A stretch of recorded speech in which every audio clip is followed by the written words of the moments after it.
നമസ്കാരം. കേരളത്തിൽ വ്യാവസായിക വികസനത്തിന് വായ്പ നൽകുക എന്ന ലക്ഷ്യത്തോടെയാണ് KFC അഥവാ കേരള ഫിനാൻഷ്യൽ കോർപ്പറേഷൻ സ്ഥാപിതമായത്. ബിസിനസ് തുടങ്ങാൻ താല്പര്യമുള്ളവർക്കോ പണം ഡെപ്പോസിറ്റ് ചെയ്യുന്നതിനോ ചിട്ടി ഉൾപ്പെടെയുള്ള കാര്യങ്ങളിലേക്ക് പോകാൻ താല്പര്യമുള്ളവർക്ക് KFC വഴി പോകാൻ സാധിക്കും. KFC കുറച്ചു കാലമായി പല രീതിയിലുമുള്ള തട്ടിപ്പുകളും ഉടായ്പകളും അവർ ചെയ്യുന്നുണ്ട്. ഒന്ന് പിണറായി സർക്കാരിന്റെ കാലത്താണ് തോമസ് ഐസക് ഇതിനെല്ലാം വളം വെച്ചു കൊടുത്തത്. തോമസ് ഐസക് തകർന്നുകൊണ്ടിരിക്കുന്ന അനിൽ അംബാനിയുടെ കമ്പനിയിൽ ഈ പണങ്ങളെല്ലാം തന്നെ അത് കേരളത്തിലെ ജനങ്ങളുടെ പണമെല്ലാം കൊണ്ട് നിക്ഷേപിച്ചു.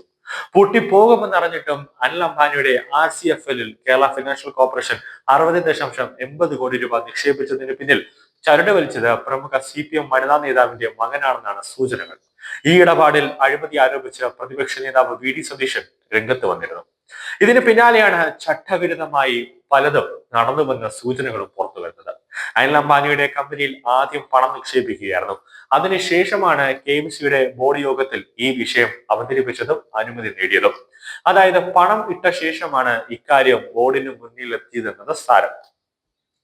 കമ്മീഷൻ ലക്ഷ്യമിട്ടുള്ള ഈ അഴിമതിയിൽ 101 കോടി രൂപ നഷ്ടമായി എന്നാണ് പ്രതിപക്ഷ നേതാവ് ആരോപിക്കുന്നത്. വലിയ ദുരൂഹതകൾ ഈ ഇടപാടിൽ ഉണ്ടായിരുന്നുവെന്നും പണം ഇട്ട ശേഷമാണ് അനുമതി വാങ്ങലിലും നിറയുന്നത്. RCFL അഥവാ റിലയൻസ് കൊമേഴ്ഷ്യൽ ഫിനാൻസ് ലിമിറ്റഡ് വലിയ സാമ്പത്തിക പ്രതിസന്ധി നേരിടുമ്പോഴാണ് 2018 ഡയറക്ടർ ബോർഡ് പോലും അറിയാതെ KVC പണം നിക്ഷേപിച്ചതെന്നും ആരോപിക്കുന്നുണ്ട്. 2019 കമ്പനി പൂട്ടിപ്പോയപ്പോൾ കിട്ടിയത് വെറും 7,09,00,000 രൂപ മാത്രമാണെന്നും സതീശൻ പത്രസമ്മേളനത്തിൽ തുറന്നു പറയുകയാണ്.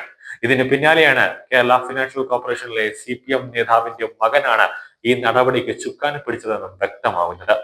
കോർപ്പറേഷന്റെ അസറ്റ് ലയബിലിറ്റി മാനേജ്മെന്റ് കമ്മിറ്റിയുടെ തീരുമാനപ്രകാരമാണ് നിക്ഷേപിച്ചത്.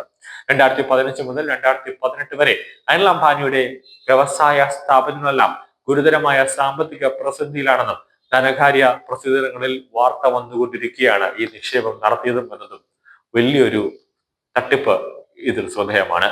പണം നഷ്ടപ്പെട്ടിട്ടും സർക്കാരും മുഖ്യമന്ത്രിയും ധനമന്ത്രിമാരും അറിഞ്ഞില്ലേ എന്നും സതീശൻ ചോദിക്കുന്നുണ്ട്. നിക്ഷേപത്തിന്റെ കാശ് പരസ്യപ്പെടുത്തണമെന്നും അഴിമതി അന്വേഷിക്കണമെന്നും VD സതീശൻ ആവശ്യപ്പെട്ടു. ഈ ഇടപാട് സർക്കാരിന് പങ്കില്ലെന്നും മുൻ മന്ത്രി തോമസ് ഐസക്കും പ്രതികരിച്ചിട്ടുണ്ട്. സതീശന്റെ അഴിമതി ആരോപണം തള്ളിയ ഐസക് പണം നഷ്ടമാകുമെന്ന് സമ്മതിക്കുകയും ചെയ്തിട്ടുണ്ട്. ഇതോടെയാണ് പ്രതിപക്ഷ നേതാവിന്റെ വിശദീകരണത്തിന്റെ പ്രസക്തിയും കൂടി വന്നു. 2018, 2019, 2019-20 വർഷങ്ങളിൽ KFCയുടെ വാർഷിക റിപ്പോർട്ടിൽ കമ്പനിയുടെ പേര് മറച്ചുവെച്ചു. 2020-21 മൂന്നാം വർഷത്തെ റിപ്പോർട്ടിലാണ് RCFL എന്ന പേര് മറച്ചുവെച്ചത്. 60.80 കോടി നിക്ഷേപത്തിന് പലിശ ഉൾപ്പെടെ 109 കോടി കിട്ടേണ്ടടുത്ത് വെറും 7.9 കോടി രൂപ ലഭിച്ചുവെന്നാണ് റിപ്പോർട്ട്. ഇതേപ്പറ്റി 11ാം നിയമസഭാ സമ്മേളനത്തിൽ ഉന്നയിച്ച ചോദ്യങ്ങൾക്ക് പോലും ധനവകുപ്പ് മറുപടി നൽകിയിട്ടില്ല. ലിക്വിഡേറ്റ് ചെയ്ത കമ്പനിയിൽ നിക്ഷേപിച്ച പണം അവകാശവാദമുണ്ടെന്നാണ് ഇപ്പോഴും പറയുന്നതെന്നാണ് സതീശൻ പരിഹസിക്കുന്നത്. കേരള ധനകാര്യ കോർപ്പറേഷൻ നിയമവിരുദ്ധമായി ഒന്നും ചെയ്തിട്ടില്ലെന്നും നഷ്ടപരിഹാരം കിട്ടാൻ വേണ്ടി ബോംബെ ഹൈക്കോടതിയിൽ കേസുകൾ നടക്കുന്നുണ്ടെന്നും മന്ത്രി KN ബാലഗോപാൽ പ്രതികരിക്കുകയും ചെയ്തിട്ടുണ്ട്. അതിനി ഉള്ളതാണോ എന്ന് ബാലഗോപാലൻ ആണ് ഇനി വെളിപ്പെടുത്തേണ്ടത്. കേന്ദ്ര നിയമത്തിനും വിധേയമായി പ്രവർത്തിക്കുന്ന KFC ബിസിനസിന്റെ ഭാഗമായി നിക്ഷേപം നടത്തിയതാണ്. ബിസിനസ് ആവുമ്പോൾ ലാഭവും നഷ്ടവും ഒക്കെ വരാം. ബോർഡിന്റെ അംഗീകാരമില്ലാതെ പണം നഷ്ടപ്പെടുത്തിയിട്ടില്ല എന്നാണ് ആരോപണം.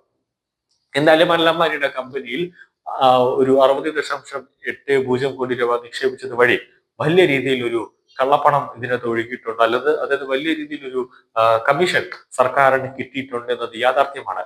ഇതിന് EDയുടെ കയ്യിലേക്ക്, കാരണം KFC എന്ന് പറഞ്ഞാൽ പല വമ്പന്മാരും കൊണ്ട് കള്ളപ്പണങ്ങൾ നിക്ഷേപിക്കുന്ന ഒരു ഏരിയ ആയിട്ട് KFC മാറി വരുന്നുണ്ട് എന്നൊരു സംശയം പണ്ട് മുതലേ EDക്ക് ഉണ്ട്. കാരണം ED കുറച്ച് അന്വേഷണമൊക്കെ നടത്തിയതാണ്.